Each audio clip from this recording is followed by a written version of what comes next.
আল্লাহ রাব্বুল আলামিন সূরা বাকারার ভিতরে বলেন, আল্লাযীনা ইযা আসাবাতুহুম মুসিবাতুন ক্বালু ইন্না লিল্লাহি ওয়া ইন্না ইলাইহি রাজিউন।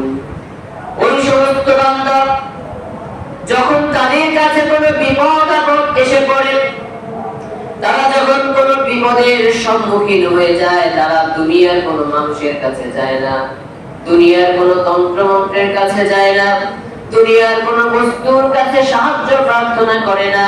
তারা তখন বলে, নিশ্চয়ই আমরা আল্লাহর জন্য, আল্লাহ আমাদেরকে সৃষ্টি করেছেন এবং পরিশেষে রব্বুল আলামিনের কাছেই ফিরে যেতে হবে। আউযু বিল্লাহি মিনাশ শাইতানির রাজীম। বিসমিল্লাহির রাহমানির রাহিম।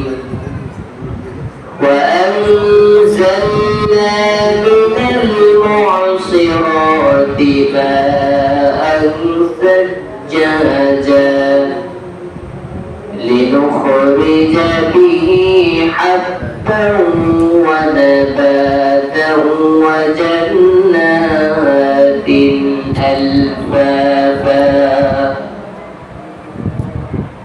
وجاء في الحديث قال رسول الله صلى الله عليه وسلم اللهم حوالينا ولا علينا، اللهم على الآكام والزراب وبطون الأودية ومنابت الشجر، إن الله وملائكته يصلون على النبي يا أيها الذين آمنوا صلوا عليه وسلموا تسليما. اللهم صل على محمد وعلى آل محمد كما صليت على إبراهيم وعلى آل إبراهيم إنك حميد مجيد. اللهم بارك على محمد وعلى آل محمد كما باركت على إبراهيم وعلى آل إبراهيم إنك حميد مجيد. صدق الله العظيم وصدق رسوله النبي الكريم. সমস্ত কৃতজ্ঞতা মহান আল্লাহ রাব্বুল আলামিনের জন্য, যে মহান আল্লাহ রাব্বুল আলামিন আমাদেরকে সুস্থ রেখেছেন, সবল রেখেছেন এবং জুমার নামাজ পড়ার জন্য জামে মসজিদে আসার তৌফিক দান করেছেন। আমরা আল্লাহ তাআলার দরবারে কৃতজ্ঞতা স্বরূপ পড়ি আলহামদুলিল্লাহ।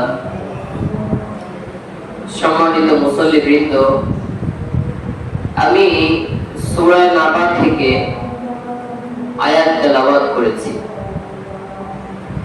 এবং রাসূল পাক সাল্লাল্লাহু আলাইহি ওয়াসাল্লামের একটি হাদিস আপনাদের সামনে পাঠ করেছি।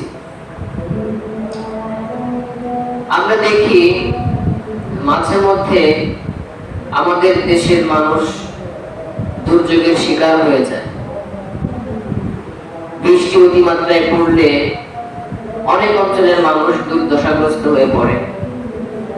সে সমস্ত অঞ্চলে বন্যা হয়, পানি ওঠে এবং তার পরবর্তীতে অনেক রকমের রোগ ব্যাধি ছড়িয়ে পড়ে।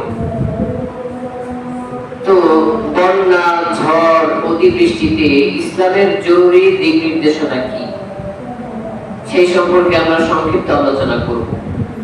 তো এই যে ঝড় বৃষ্টি হয়, এগুলোকে আমরা শুধুমাত্র প্রাকৃতিক ঘটনা বলেই উড়িয়ে দেই। কিন্তু এগুলো যে প্রাকৃতিক ঘটনা, এই ঘটনার পেছনে একজন স্রষ্টা আছেন, সেগুলো আল্লাহ তাআলার কাছে নির্ধারিত হয়ে আছে। বৃষ্টি, ঝড়, বাতাস কোথায় কি পরিমাণ হবে, এগুলো আল্লাহ তাআলার কাছে অনেক আগে থেকে নির্ধারিত। মাঝে মধ্যে আমরা যে বিপদের সম্মুখীন হয়ে যাই, যে মুসিবতের ভেতরে পড়ি, এগুলো আল্লাহ তাআলার পক্ষ থেকে এক প্রকারের পরীক্ষা। বান্দা কি বিপদে পড়ে আমাকে ভুলে গেল, নাকি আমাকে স্মরণ করলো? তো এগুলো শুধু প্রাকৃতিক ঘটনা, বিষয় তেমন নয়। প্রাকৃতিক ঘটনা, কিন্তু বহু আগে থেকেই আল্লাহ তাআলার কাছে নির্ধারিত হয়ে আছে।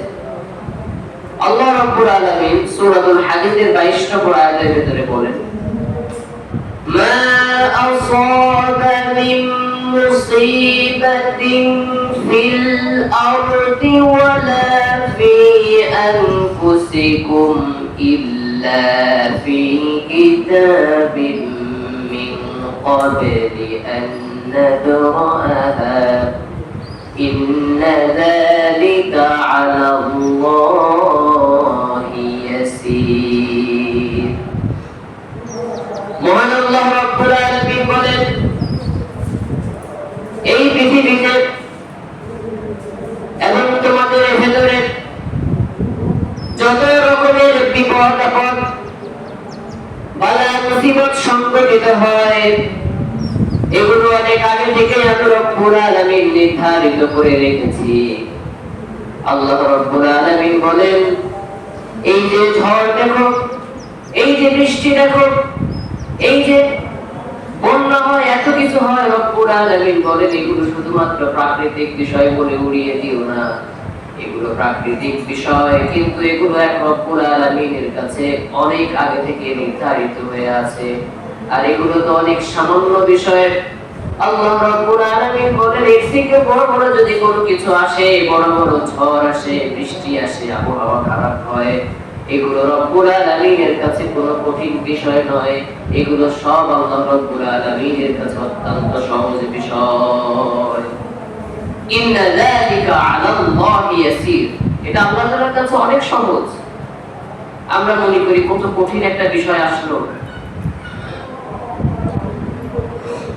ঝড় হচ্ছে, বৃষ্টি হচ্ছে, এগুলো কে করে? আল্লাহ তাআলা বলেন, এগুলো অতি সহজ বিষয় আমার কাছে, এগুলো আমার জন্য কঠিন কোনো বিষয় নয়। অতএব এগুলো আল্লাহ তাআলার কাছে অনেক আগে থেকে নির্ধারিত হয়ে আছে। এই যে মানুষের মাঝে যে দুর্যোগ হয়, মানুষ যে বিপদের সম্মুখীন হয়, এগুলো সব আল্লাহ তাআলার পক্ষ থেকে একটা একটা পরীক্ষা। আল্লাহ তাআলা মানুষকে ভয় দিয়ে, ক্ষুধা দিয়ে, তার মাল সম্পদের ভিতরে ক্ষতি সাধন হওয়ার মাধ্যমে, তার নিজের নফসের ভিতরে ক্ষতি হওয়ার মাধ্যমে, ফসল ফল ফলাদির ভিতরে ক্ষতি হওয়ার মাধ্যমে আল্লাহ তাআলা বান্দাকে পরীক্ষা করে থাকে।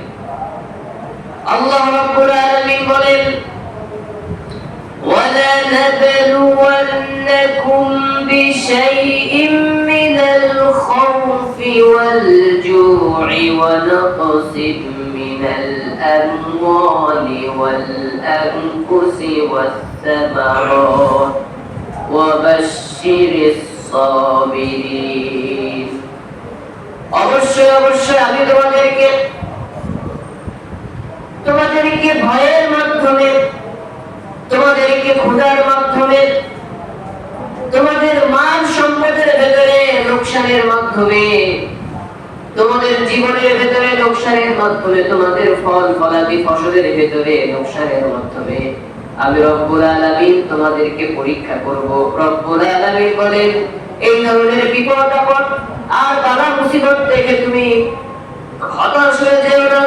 আল্লাহ রাব্বুল আলামিনের থেকে তুমি মুখখানা ফিরিয়ে নিও না। রব্বুল আলামিন বলেন, এই কঠিন পরিস্থিতির ভিতরে যারা ধৈর্য ধারণ করবে তাদেরকে আপনি সুসংবাদ দিয়ে দিন। অতএব যে কোনো কষ্ট, এটা আল্লাহ তাআলার পক্ষ থেকে যেমন পরীক্ষা, আল্লাহ তাআলা বলেছেন, ইন্না মাআল উসরি ইউসরা, প্রত্যেক কষ্টের পরেই রয়েছে স্বস্তি। ইন্না মাআল উসরি ইউসরা, কষ্টের পরে স্বস্তি রয়েছে। যদি কখনো দেখেন আপনি অনেক কষ্টে পড়ে গিয়েছেন, আপনার জীবন অত্যন্ত বিপদ সংকুল হয়ে গিয়েছে, তাহলে ভয় পাবেন না। আল্লাহ তাআলা আপনার জন্য একটি আয়াত বলে রেখেছেন, ইন্না মাআল উসরি ইউসরা, নিশ্চয়ই কষ্টের সাথে রয়েছে স্বস্তি। অতএব যে সমস্ত বালা মুসিবত আসে, এগুলো আল্লাহ তাআলার পক্ষ থেকে একটি পরীক্ষা। আবার কখনো এগুলো হয় সতর্ক বার্তা এবং শিক্ষা। আল্লাহ তাআলা এই সমস্ত বিপদ আপদ বালা মুসিবত দিয়ে সতর্ক করেন, আমি তো মাত্র এই ছোট্ট ছোট্ট বিপদ দিয়ে তোমাকে পরীক্ষা করছি, তোমার থেকে শিক্ষা নিচ্ছি। এর থেকে বড়, এর থেকে কঠিন পরীক্ষার ভিতরে তুমি সম্মুখীন হতে পারো। অতএব আল্লাহ তাআলাকে ভুলে যেও না, আল্লাহ তাআলার সাথে ক্ষমতা প্রদর্শন করো না। ক্ষমতার মালিক একমাত্র আল্লাহ। এজন্য এই যে বিপদ আপদ আসে, এগুলো মানুষের জন্য সতর্ক বার্তা। আল্লাহ তাআলা মানুষকে বলেন, ظهر الفساد في البر والبحر بما كسبت أيدي الناس ليذيقهم بعض الذي عملوا لعلهم يرجعون। মহান আল্লাহ রাব্বুল আলামিন বলেন, স্থলভাগে এবং জলভাগে যেই ধরনের বিপর্যয় ছড়িয়ে পড়েছে, এগুলো হচ্ছে মানুষের হাতের কামাই। মানুষ যেই সমস্ত গুনাহ করেছে, রব্বুল আলামিন এই সমস্ত গুনাহের কারণে, আল্লাহ বলেন তারা যে গুনাহের কাজ করেছে, সেই সমস্ত গুনাহের কাজের কিছু কাজের স্বাদ আস্বাদন করানোর জন্য আমি আল্লাহ রাব্বুল আলামিন স্থলভাগে জলভাগে এই ধরনের বিপর্যয় দিয়ে থাকি। আমি এই জন্য বিপর্যয় দিয়ে থাকি, আমার বান্দা এই সমস্ত দৃশ্য দেখবে, বিপর্যয়ের সম্মুখীন হবে। এত কিছুর পরে সম্ভবত বান্দা আমি রব্বুল আলামিনের কাছে ফিরে আসবে। সে হয়তো বুঝতে পারবে এই পৃথিবীর একচ্ছত্র মালিকানা আল্লাহর হাতে, তিনি যা ইচ্ছা তাই করতে পারেন, সব কিছু তার ক্ষমতার মধ্যে। এত কিছু অবলম্বন করার পরে বান্দা হয়তো আমার কাছে ফিরে আসবে।